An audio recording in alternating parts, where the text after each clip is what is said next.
Good morning, everybody. Please have a seat. A week ago today, I sent Congress the American Jobs Act.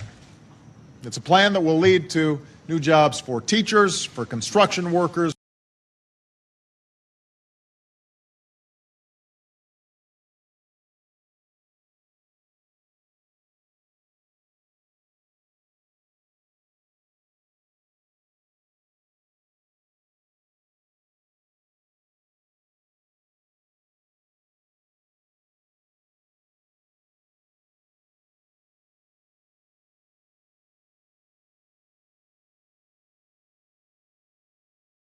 for teachers, for construction workers, for veterans, and for the unemployed.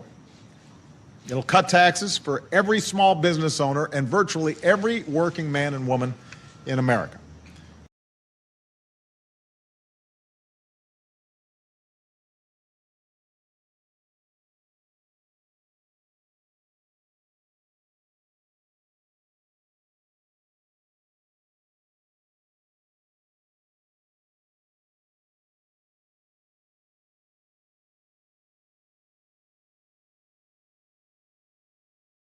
And woman in America. And the proposals in this jobs bill are the kinds that have been supported by Democrats and Republicans in the past. So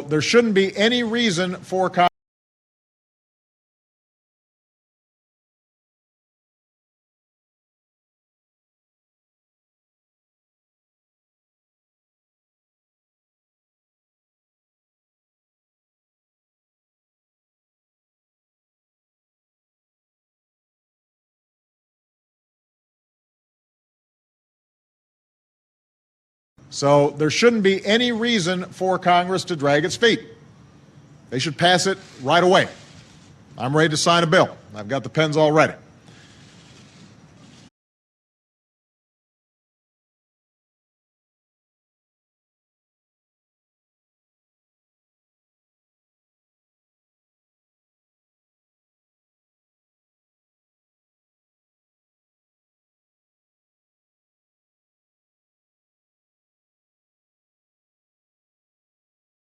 Already. Now, as I said before, Congress should pass this bill knowing that every proposal is fully paid for. The American Jobs Act will not add to our nation's debt. And today I'm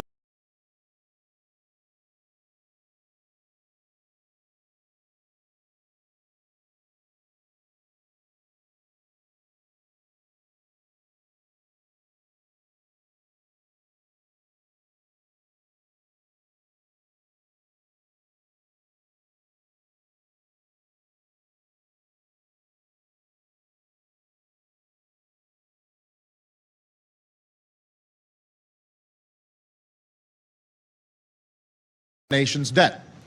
And today I'm releasing a plan that details how to pay for the jobs bill while also paying down our debt over time.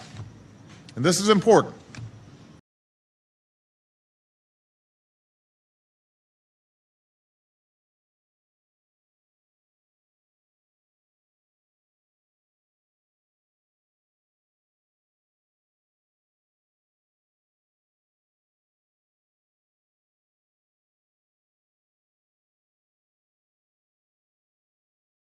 And this is important because the health of our economy depends in part on what we do right now to create the conditions where businesses can hire and middle class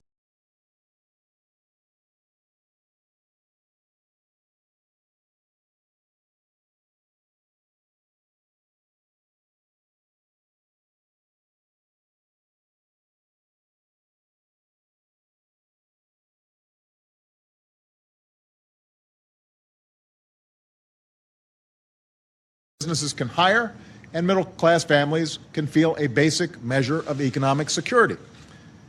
But in the long run, our prosperity also depends on our ability to pay down the massive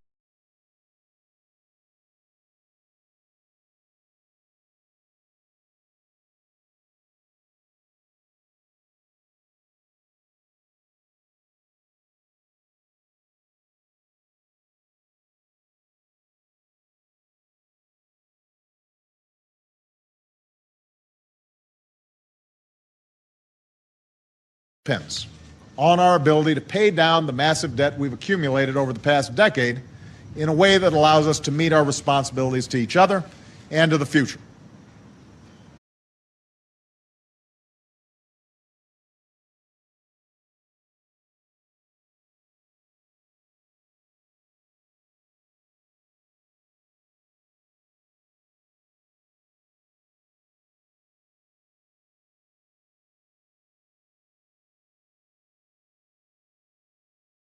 And to the future. Now, during this past decade, profligate spending in Washington, tax cuts for multimillionaires and billionaires, the costs of 2 wars, and the recession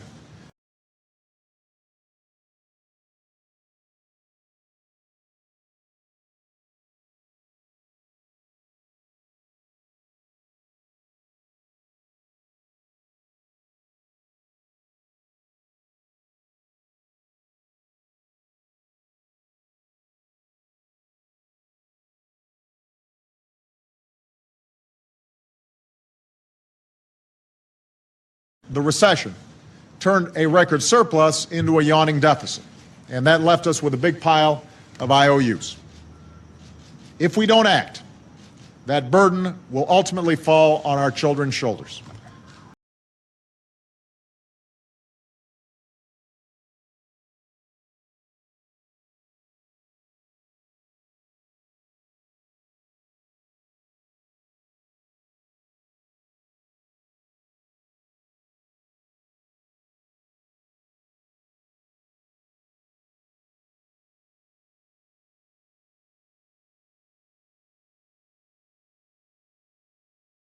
If we don't act, the growing debt will eventually crowd out everything else, preventing us from investing in things like education or sustaining programs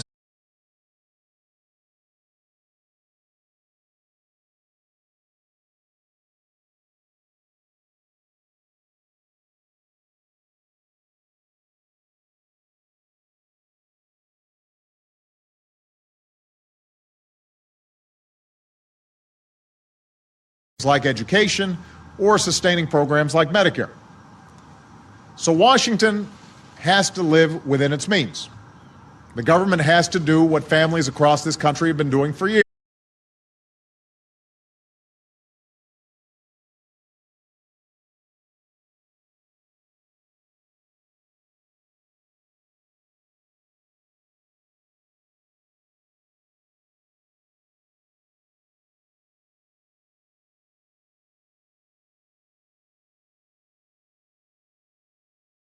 Across this country have been doing for years.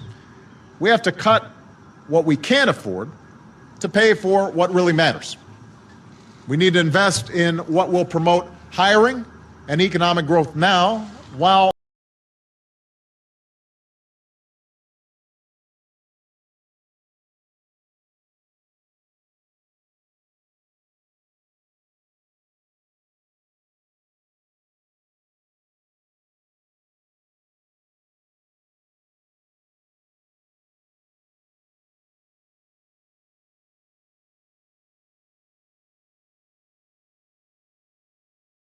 hiring and economic growth now, while still providing the confidence that will come with a plan that reduces our deficits over the long term.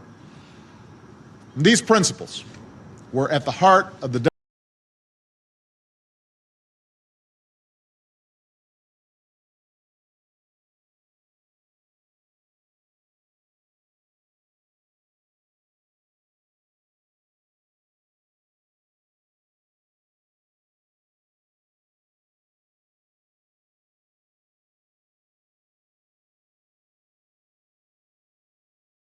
These principles were at the heart of the deficit framework that I put forward in April.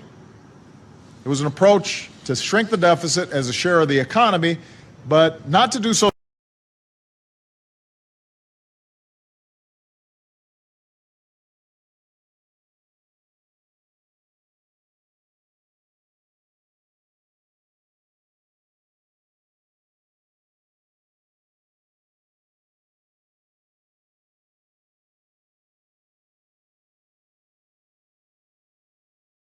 as a share of the economy, but not to do so abruptly with spending cuts that would hamper growth or prevent us from helping small businesses and middle-class families get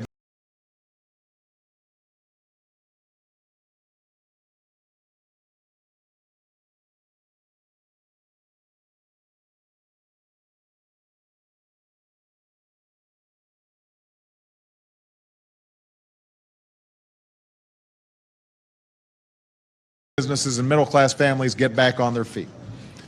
It was an approach that said we need to go through the budget line by line looking for waste without shortchanging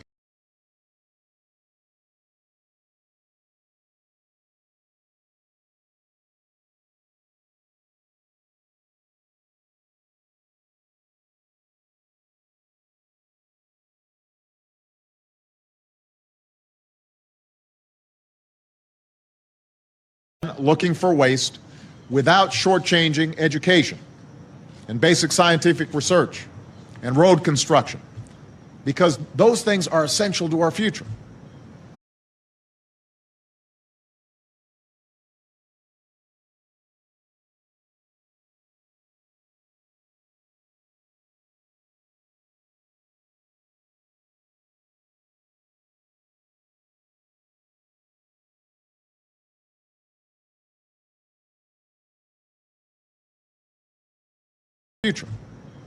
And it was an approach that said we shouldn't balance the budget on the backs of the poor and the middle class.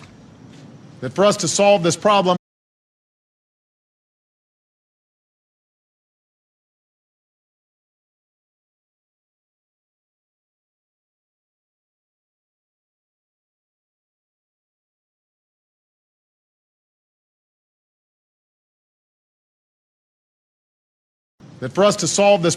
everybody, including the wealthiest Americans and biggest corporations, have to pay their fair share.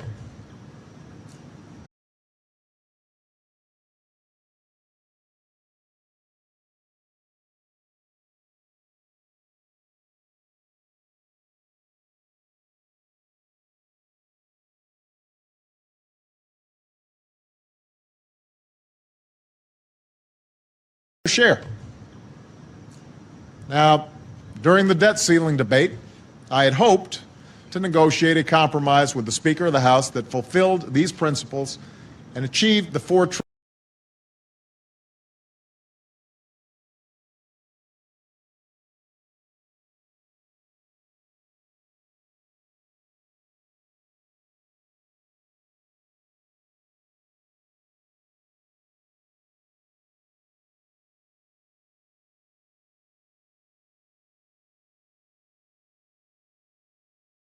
These principles and achieve the $4 trillion in deficit reduction that leaders in both parties have agreed we need. A grand bargain that would have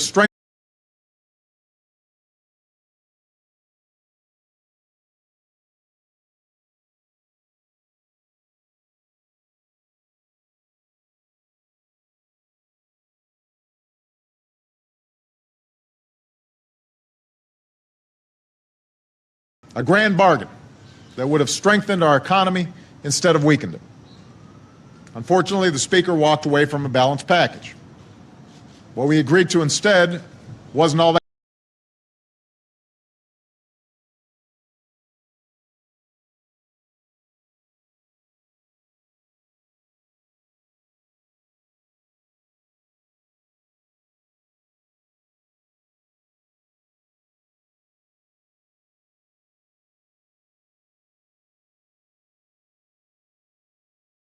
What we agreed to instead wasn't all that grand.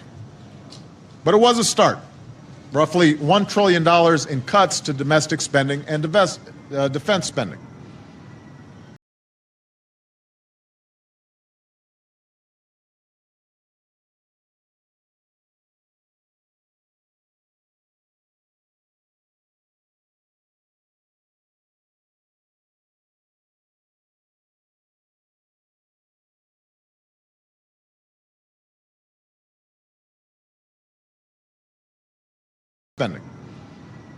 Everyone knows we have to do more, and a special joint committee of Congress is assigned to find more deficit reduction. So today I'm laying out a set of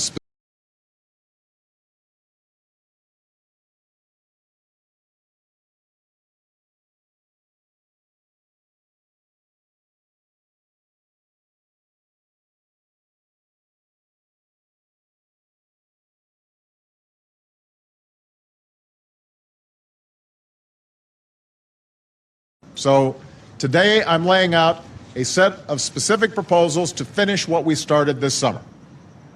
Proposals that live up to the principles I've talked about from the beginning.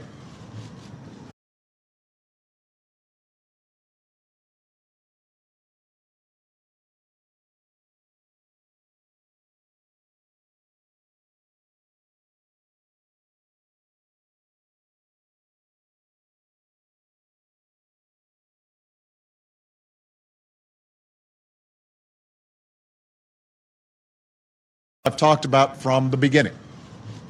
It's a plan that reduces our debt by more than $4 trillion and achieves these savings in a way that is fair.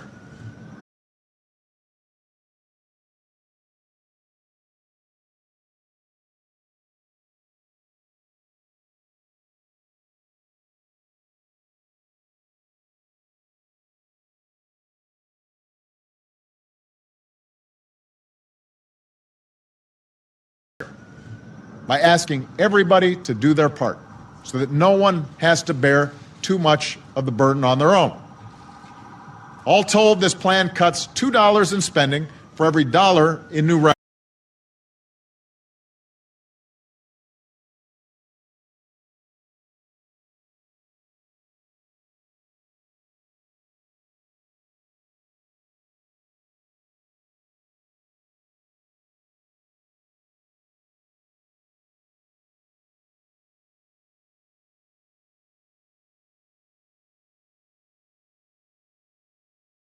Spending for every dollar in new revenues.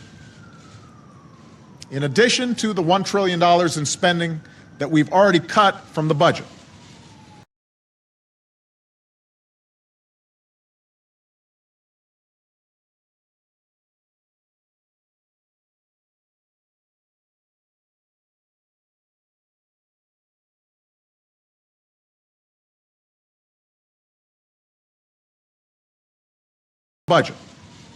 Our plan makes additional spending cuts that need to happen if we're to solve this problem. We reform agricultural subsidies, subsidies that a lot of times pay large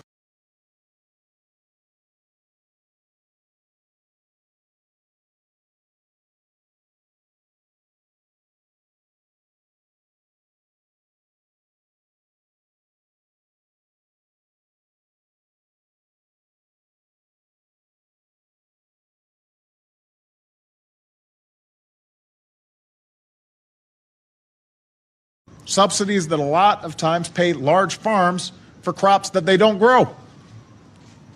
We make modest adjustments to federal retirement programs. We reduce by tens of billions of dollars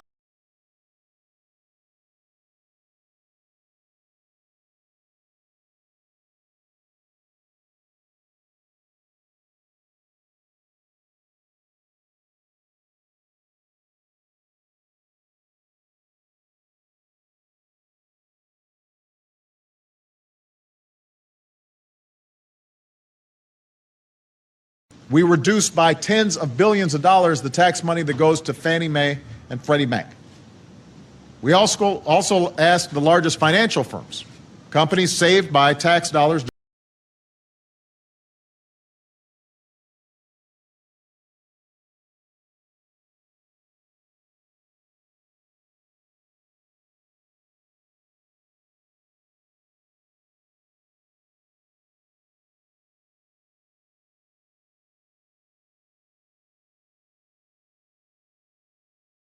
Firms, companies saved by tax dollars during the financial crisis to repay the American people for every dime that we spent. And we save an additional $1 trillion.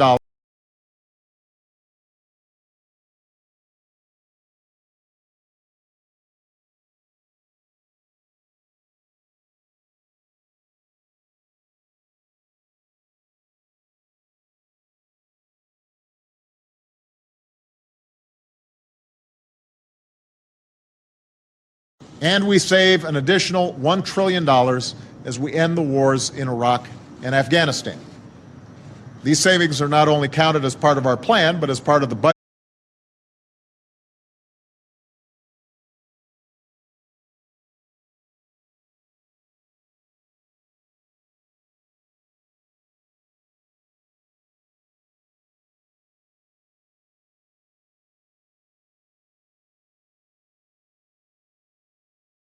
of our plan, but as part of the budget plan that nearly every Republican on the House voted for. Finally, this plan includes structural reforms to reduce the cost of health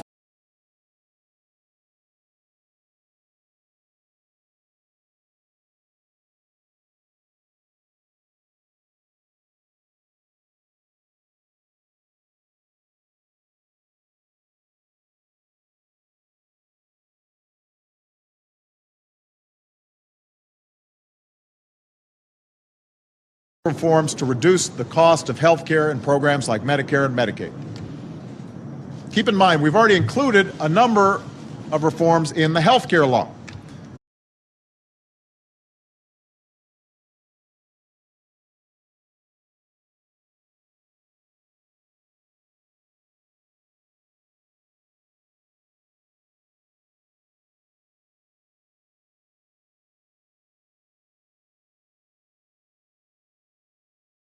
Of reforms in the health care law, which will go a long way towards controlling these costs, but we're going to have to do a little more. This plan reduces wasteful subsidies and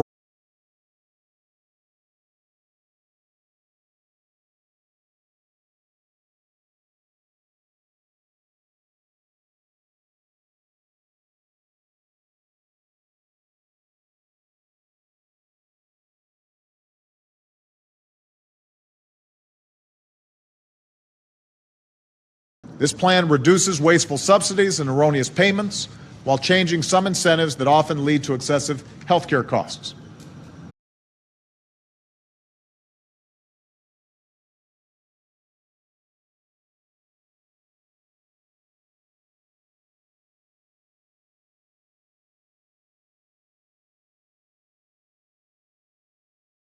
Health care costs. It makes prescriptions more affordable through faster approval of generic drugs. We'll work with governors to make Medicaid more efficient and more accountable.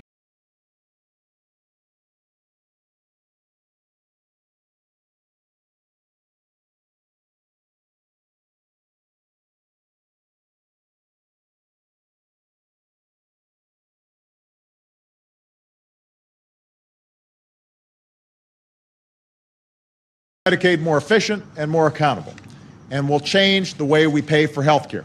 Instead of just paying for procedures, providers will be paid more when they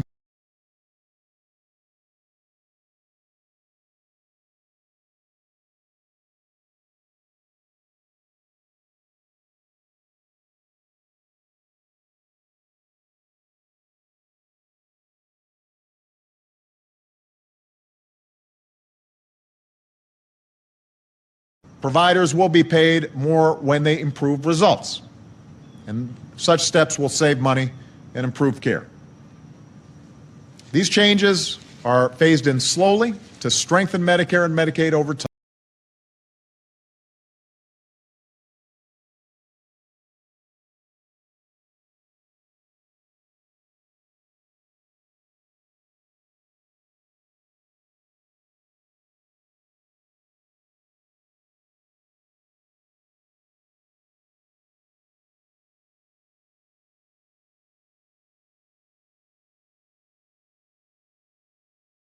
Strengthen Medicare and Medicaid over time. Because while we do need to reduce health care costs, I'm not going to allow that to be an excuse for turning Medicare into a voucher program that leads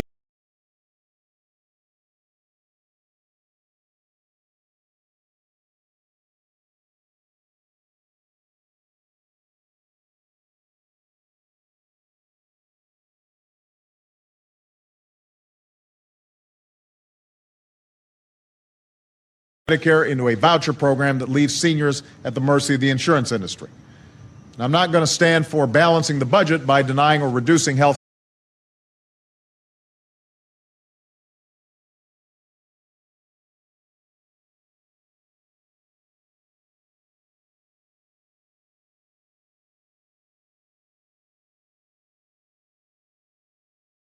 budget by denying or reducing health care for poor children or those with disabilities. So we will reform Medicare and Medicaid, but we will not abandon the fundamental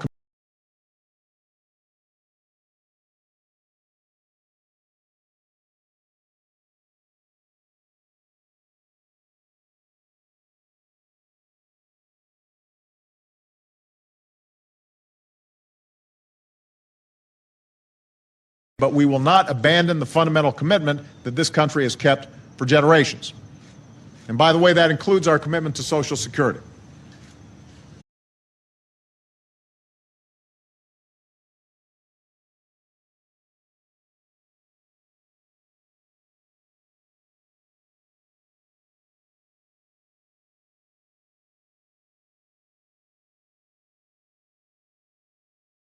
To Social Security.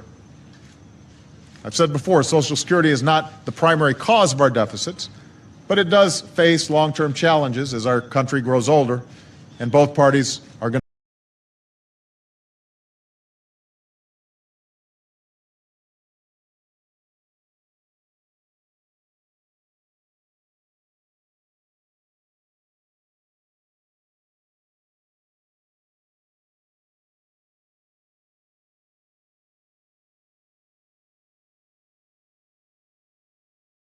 country grows older, and both parties are going to need to work together on a separate track to strengthen Social Security for our children and our grandchildren.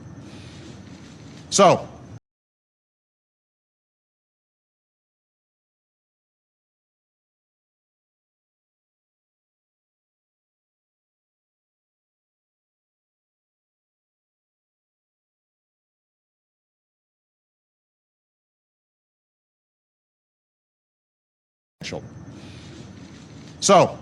this is how we can reduce spending: by scouring the budget for every dime of waste and inefficiency, by reforming government spending, and by making modest adjustments to Medicare and Medicaid.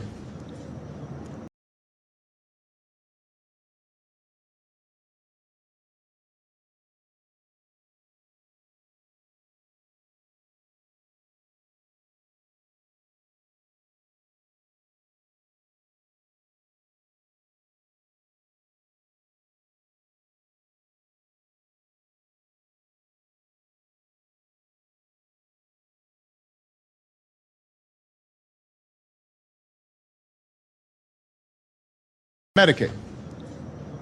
But all these reductions in spending by themselves will not solve our fiscal problems. We can't just cut our way out of this hole.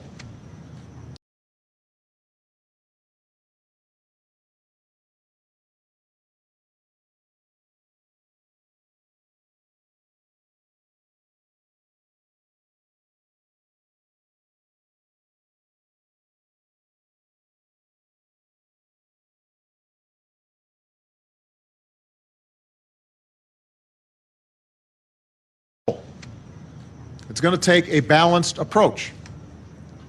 If we're going to make spending cuts, many of which we wouldn't make if we weren't facing such large budget deficits,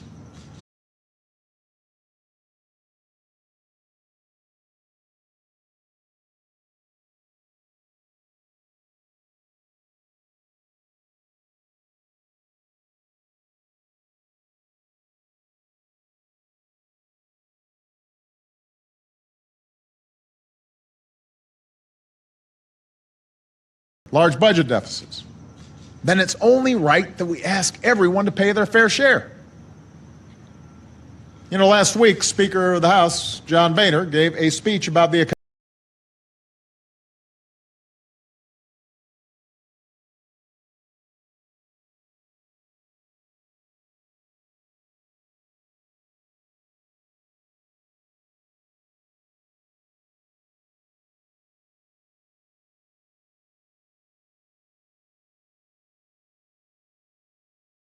John Boehner gave a speech about the economy, and to his credit, he made the point that we can't afford the kind of politics that says it's my way or the highway.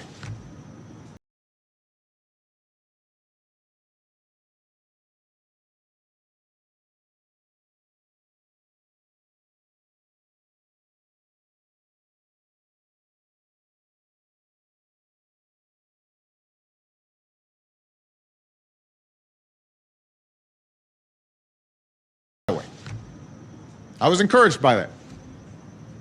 Here's the problem. In the same speech, he also came out against any plan to cut the deficit that includes any additional revenues whatsoever.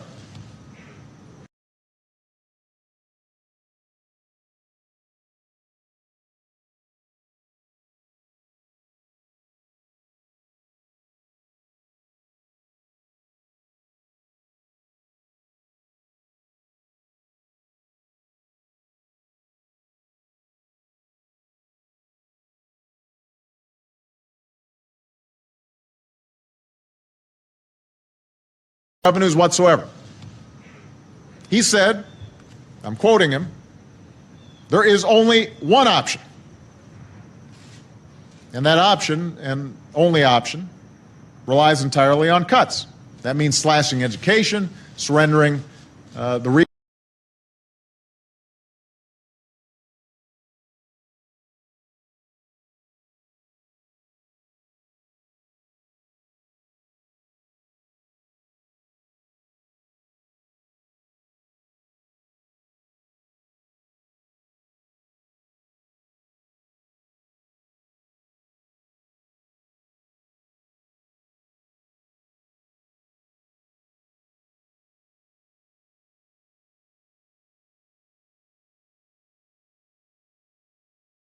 slashing education, surrendering the research necessary to keep America's technological edge in the 21st century, and allowing our critical public assets like highways and bridges and airports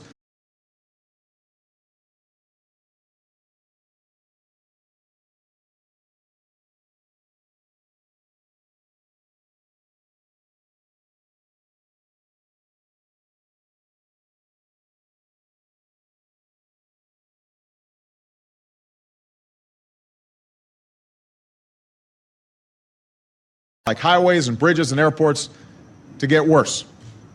It would cripple our competitiveness and our ability to win the jobs of the future. And it would also mean asking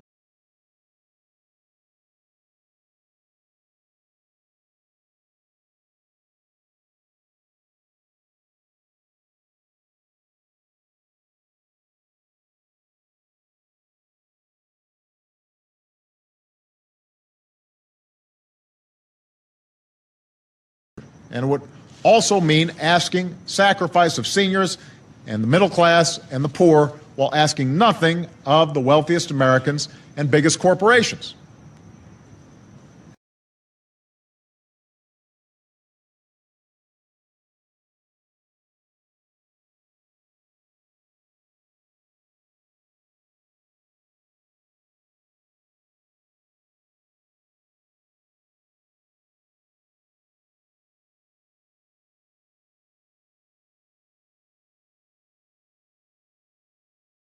Corporations.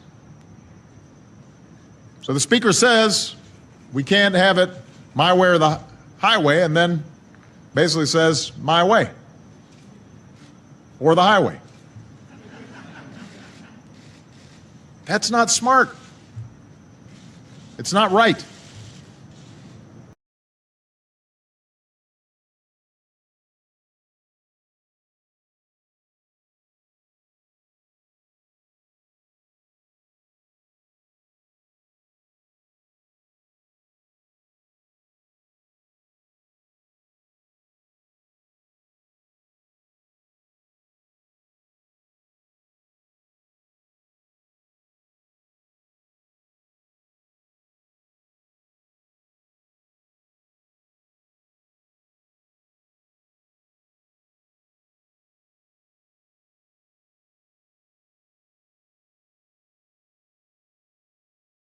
It's not right. If we're going to meet our responsibilities, we have to do it together. Now, I'm proposing real serious cuts in spending.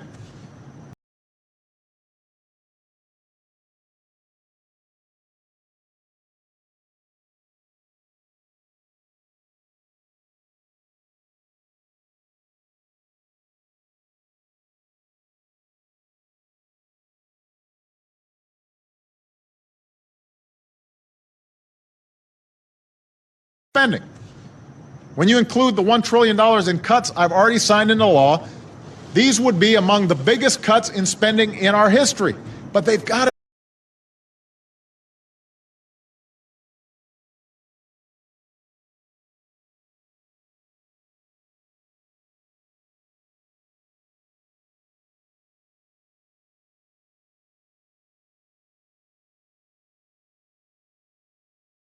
in our history. But they've got to be part of a larger plan that's balanced. A plan that asks the most fortunate among us to pay their fair share just like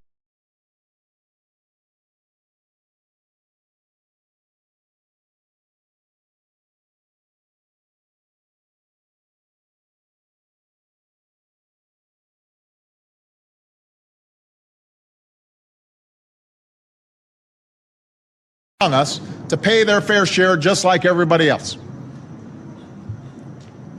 And that's why this plan eliminates tax loopholes that primarily go to the wealthiest taxpayers and biggest.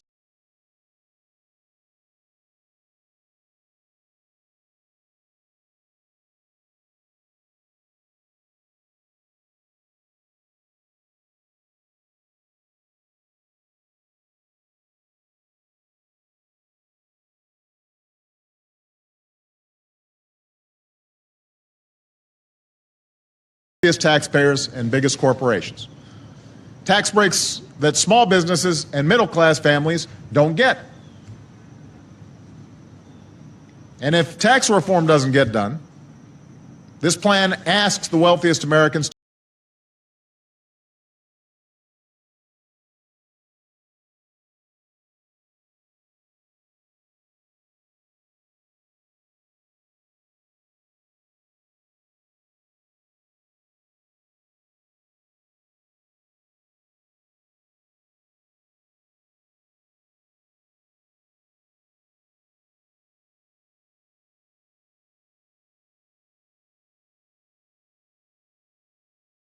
This plan asks the wealthiest Americans to go back to paying the same rates that they paid during the 1990s, before the Bush tax cuts.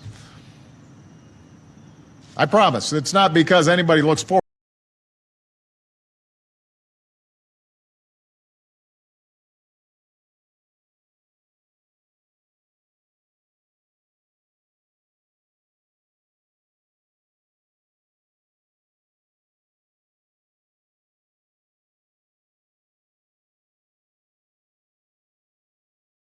I promise it's not because anybody looks forward to the prospects of raising taxes or paying more taxes. I don't.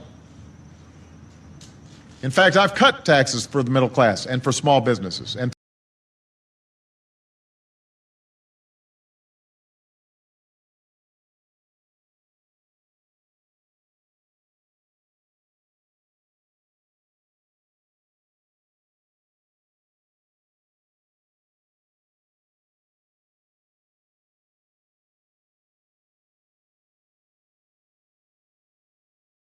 for small businesses. And through the American Jobs Act, we cut taxes again to promote hiring and put more money in the pockets of people.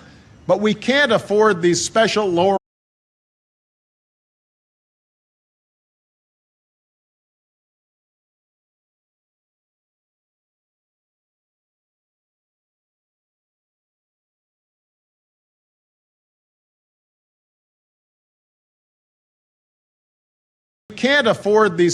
lower rates for the wealthy.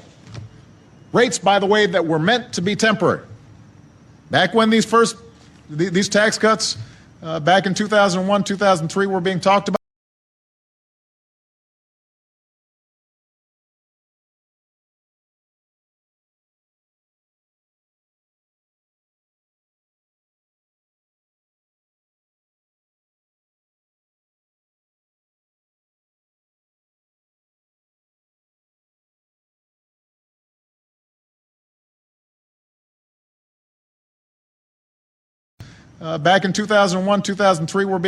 they were talked about as temporary measures.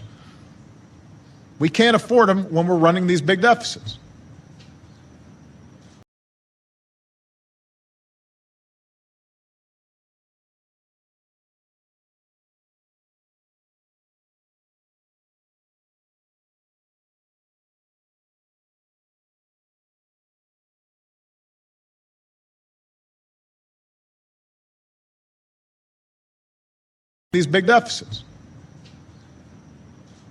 Now, I am also ready to work with Democrats and Republicans to reform our entire tax code, to get rid of the decades of accumulated loopholes, special interest carve-outs.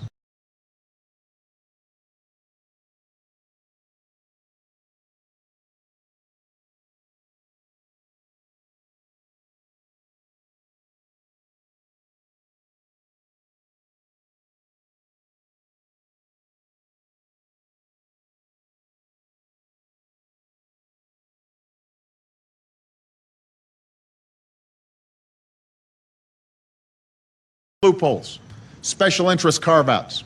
and other tax expenditures that stack the deck against small business owners and ordinary families who can't afford Washington lobbyists or fancy accountants.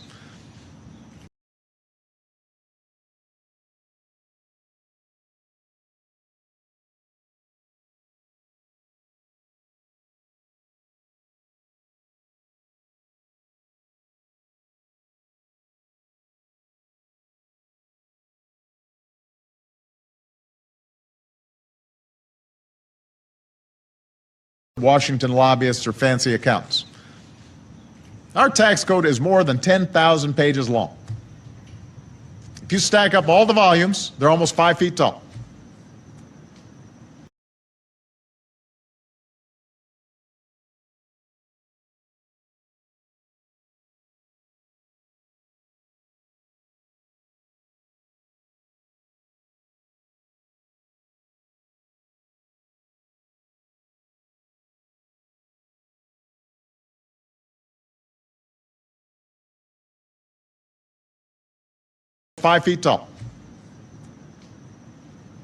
That means that how much you pay often depends less on what you make and more on how well you can game the system.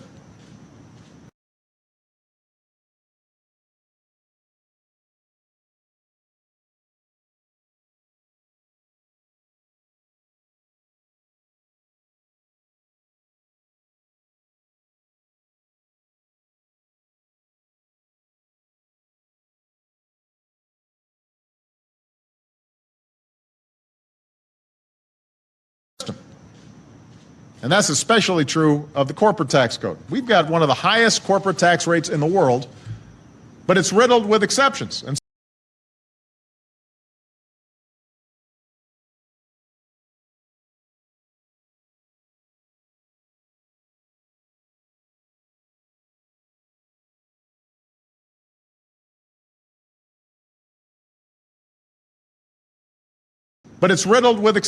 And special interest loopholes. So some companies get out paying a lot of taxes while the rest of them end up having to foot the bill.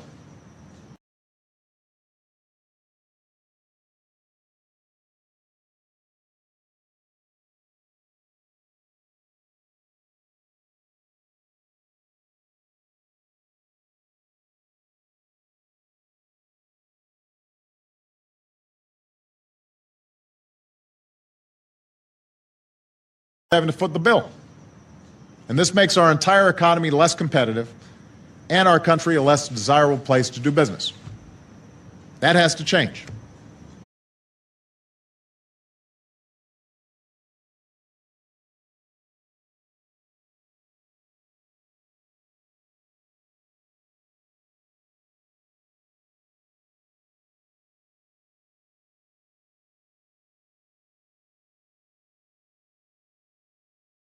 That has to change. Our tax code shouldn't give an advantage to companies with the best connected lobbyists. It should give an advantage to companies that invest in the United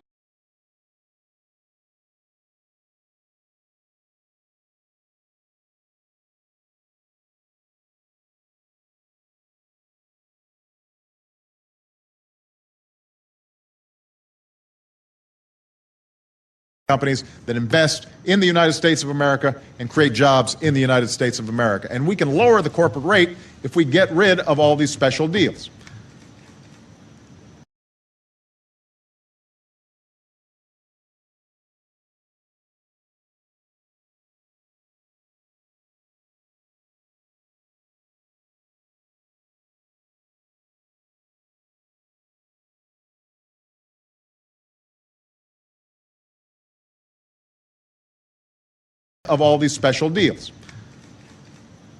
So I am ready, I am eager to work with Democrats and Republicans to reform the tax code to make it simpler, make it fairer, and make America more competitive.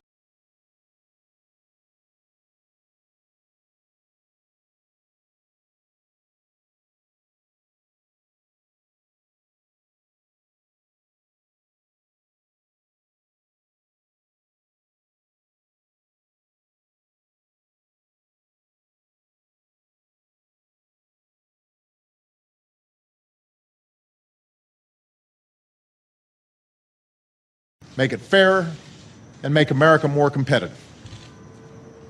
But any reform plan will have to raise revenue to help close our deficit. That has to be part of the formula.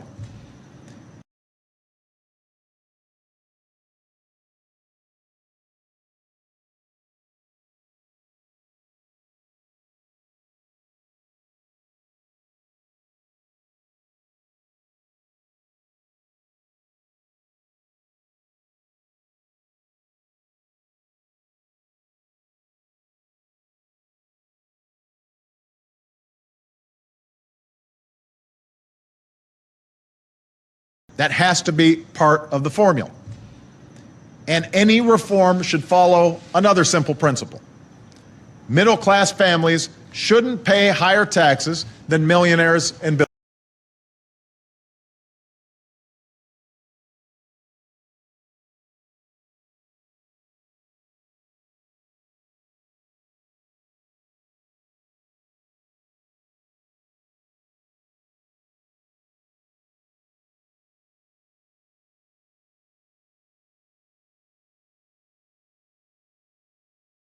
Higher taxes than millionaires and billionaires.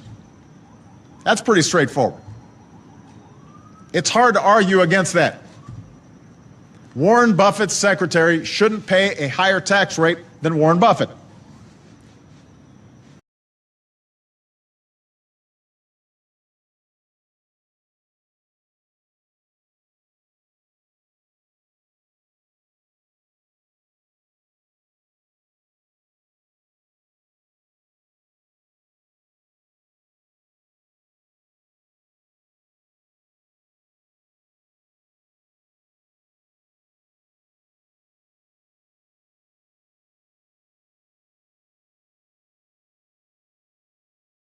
A higher tax rate than Warren Buffett.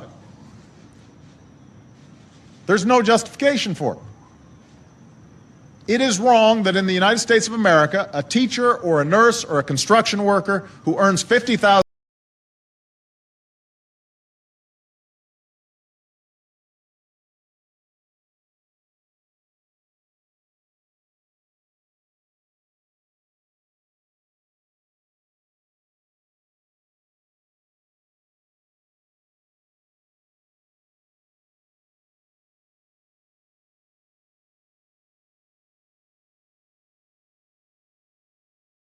worker who earns $50,000 should pay higher tax rates than somebody pulling in $50 million.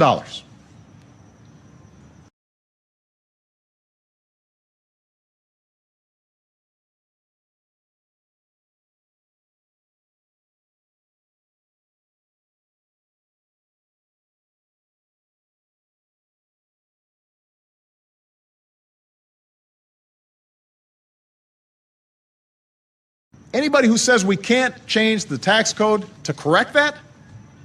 Anyone who has signed some pledge to protect every single tax loophole so long as they live?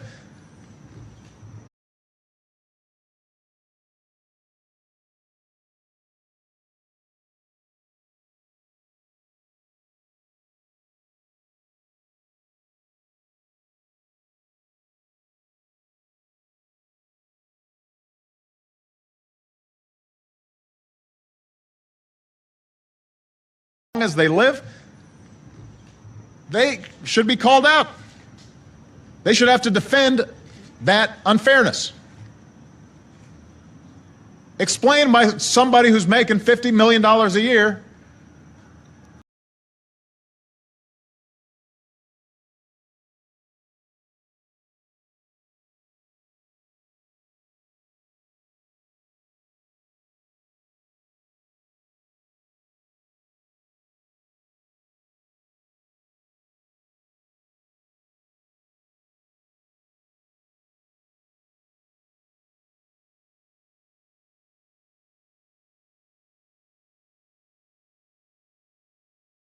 $1 million a year in the financial markets should be paying 15% on their taxes, when a teacher making $50,000 a year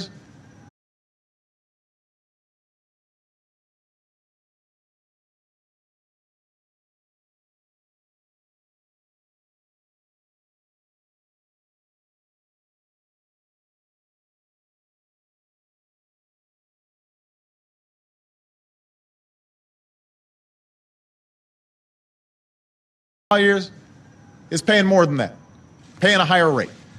They ought to have to answer for that.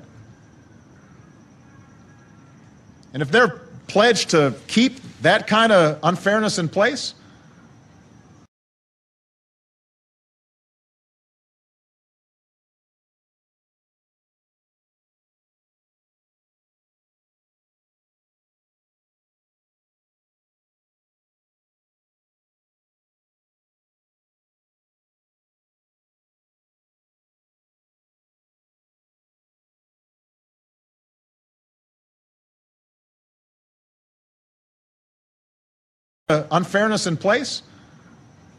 they should remember the last time I checked, the only pledge that really matters is the pledge we take to uphold the Constitution.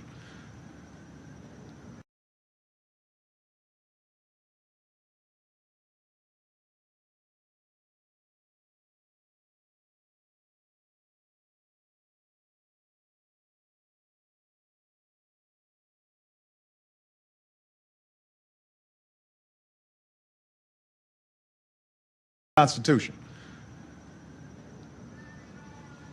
Now, we're already hearing the usual defenders of these kinds of loopholes saying this is just class warfare. I reject the idea that asking a hedge fund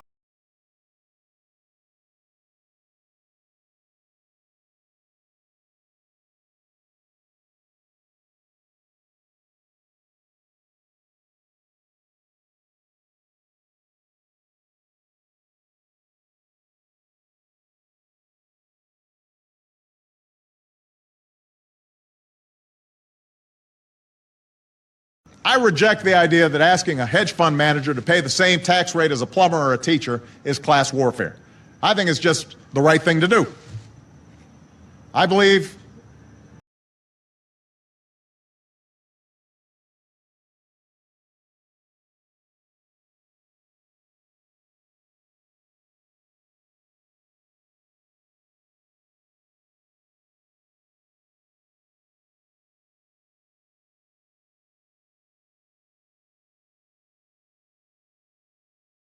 I believe the American middle class, who've been pressured relentlessly for decades, believe it's time that they were fought for as hard as the lobbyists and some lawmakers.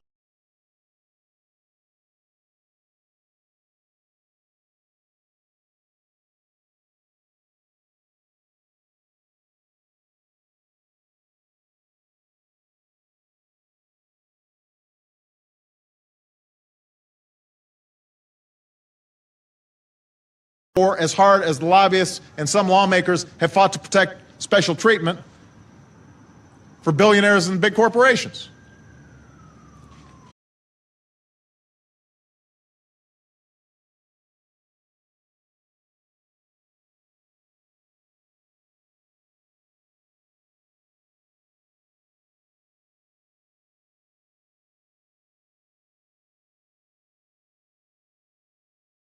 Nobody wants to punish success in America. What's great about this country is our belief that anyone can make it and everybody should be able to try. The idea that any one of us can open a business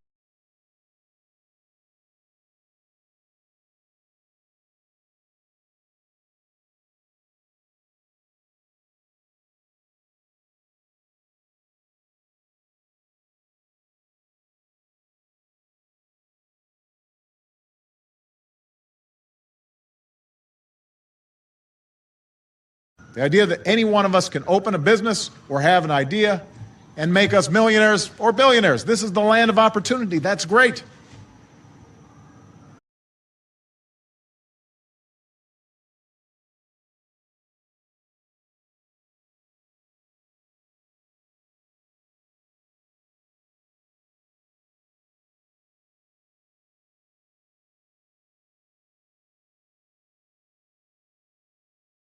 All I'm saying is that those who have done well, including me, should pay our fair share in taxes to contribute to the nation that made our success possible.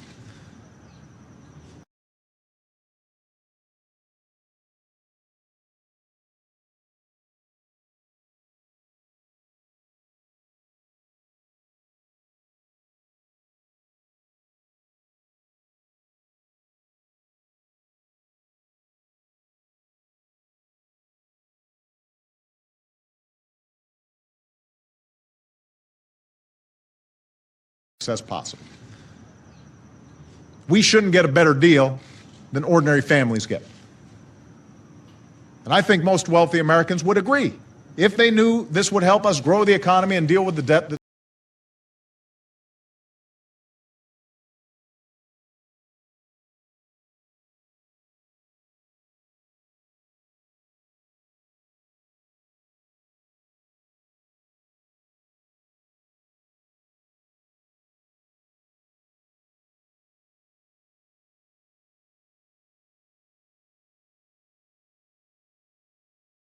grow the economy and deal with the debt that threatens our future. It comes down to this. We have to prioritize. Both parties agree that we need to reduce the deficit by the same amount, by 4.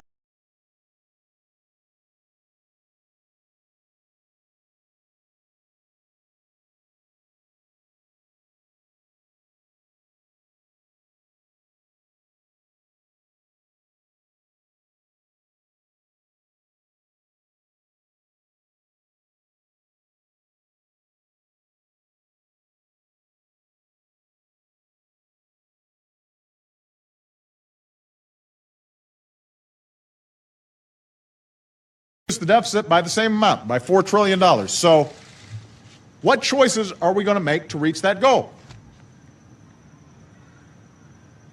Either we ask the wealthiest Americans to pay their fair share in taxes, or we're going to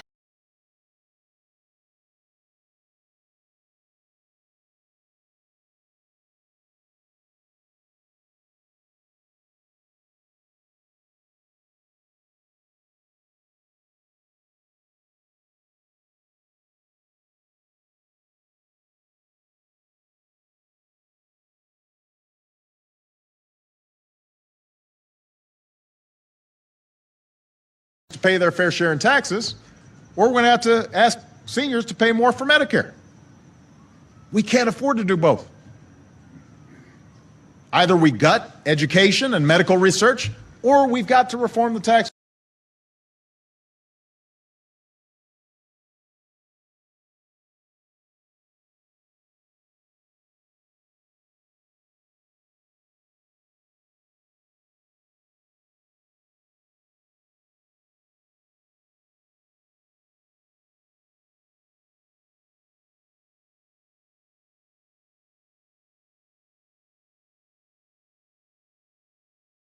Research, or we've got to reform the tax code so that most profitable corporations have to give up tax loopholes that other companies don't get. We can't afford to do both. This is not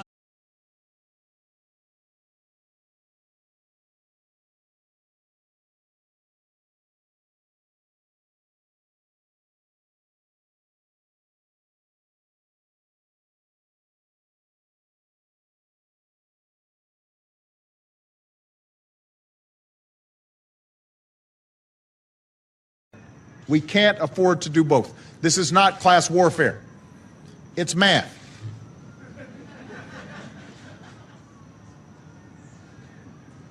The money's going to have to come from someplace. And if we're not willing to ask those who've done extraordinarily well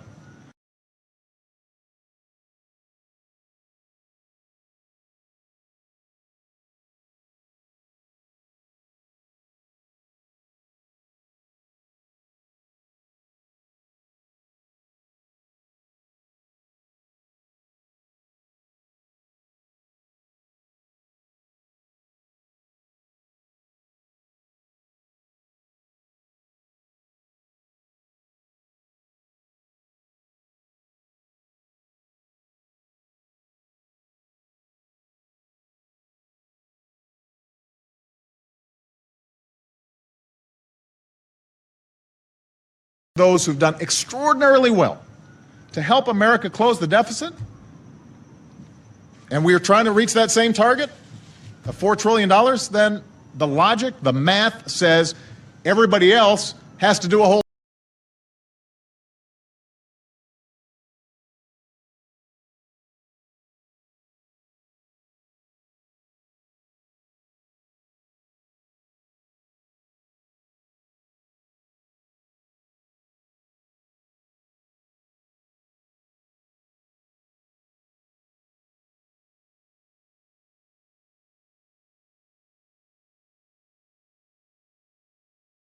The math says everybody else has to do a whole lot more. We've got to put the entire burden on the middle class and the poor. We've got to scale back on the investment.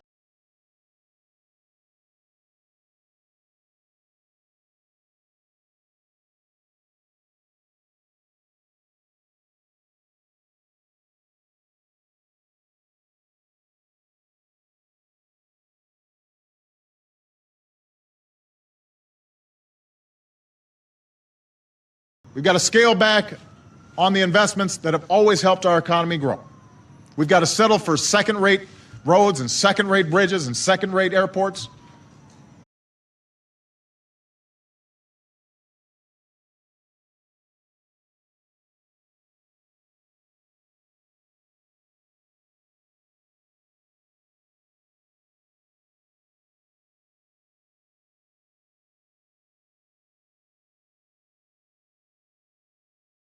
Bridges and second-rate airports and schools that are crumbling. That's unacceptable to me. That's unacceptable to the American people.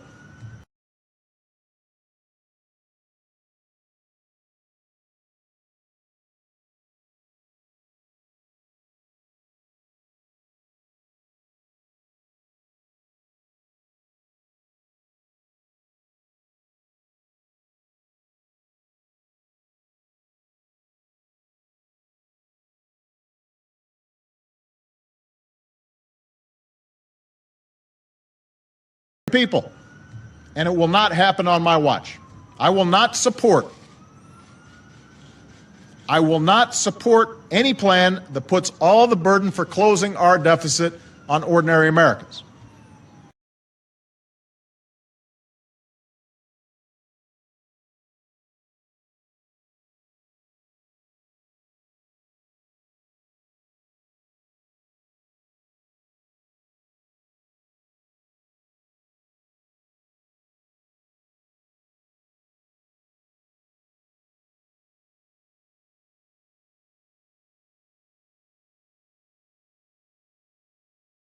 On ordinary Americans.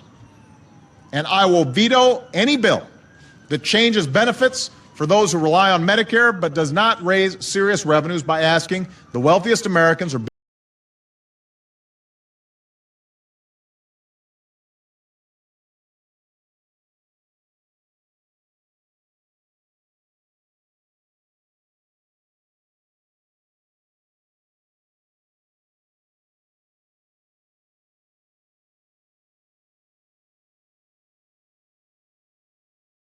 asking the wealthiest Americans or biggest corporations to pay their fair share. We are not going to have a one-sided deal that hurts the folks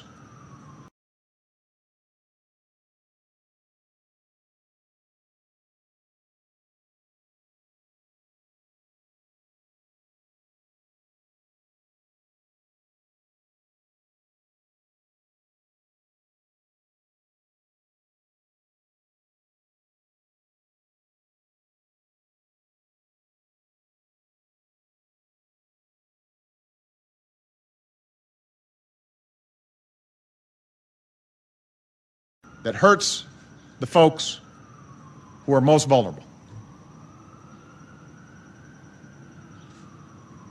Look, none of the changes I'm proposing are easy or politically convenient.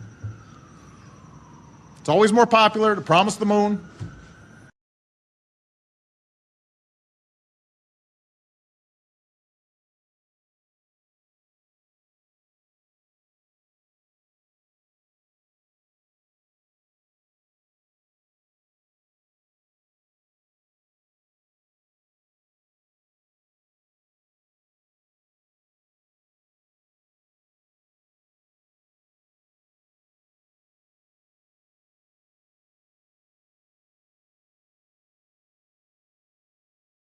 and leave the bill for after the next election or the election after that. That's been true since our founding. George Washington grappled with this problem.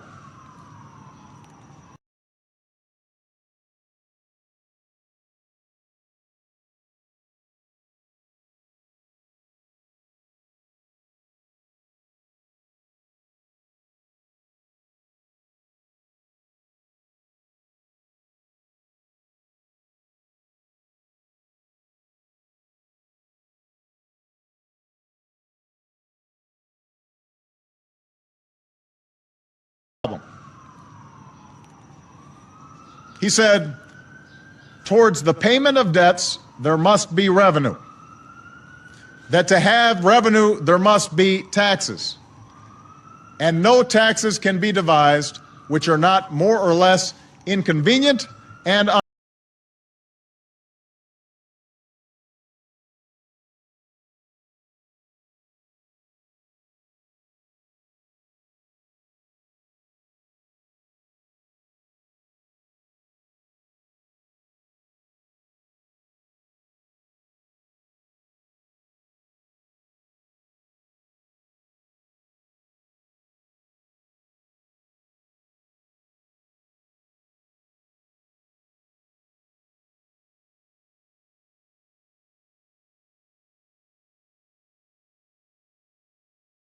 not more or less inconvenient and unpleasant.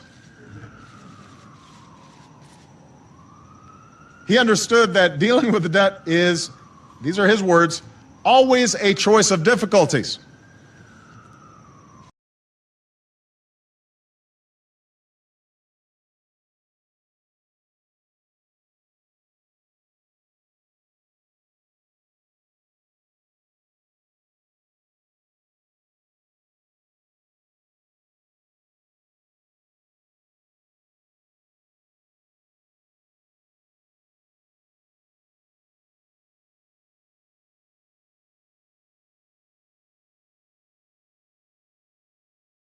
Of difficulties.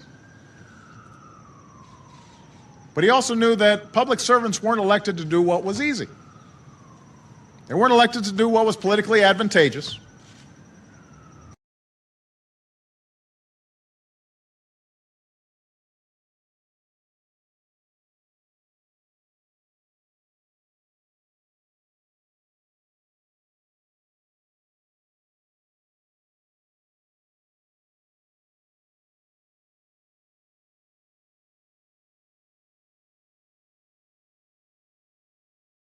Politically advantageous. It's our responsibility to put country before party. It's our responsibility to do what's right for the future. And that's what this debate is about.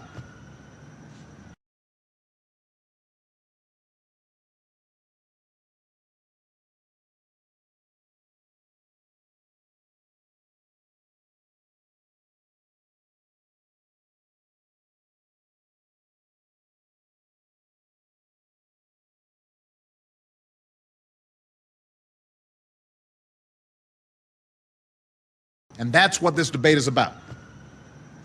It's not about numbers on a ledger. It's not about figures on a spreadsheet. It's about the economic future of this country.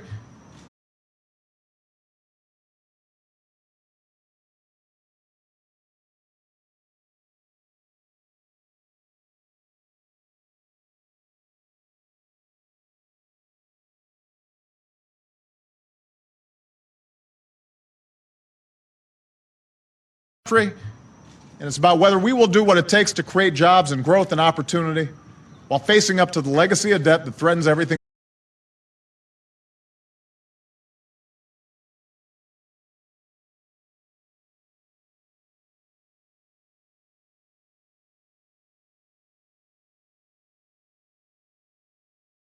Legacy of debt that threatens everything we've built over generations. And it's also about fairness. It's about whether we are, in fact, in this together.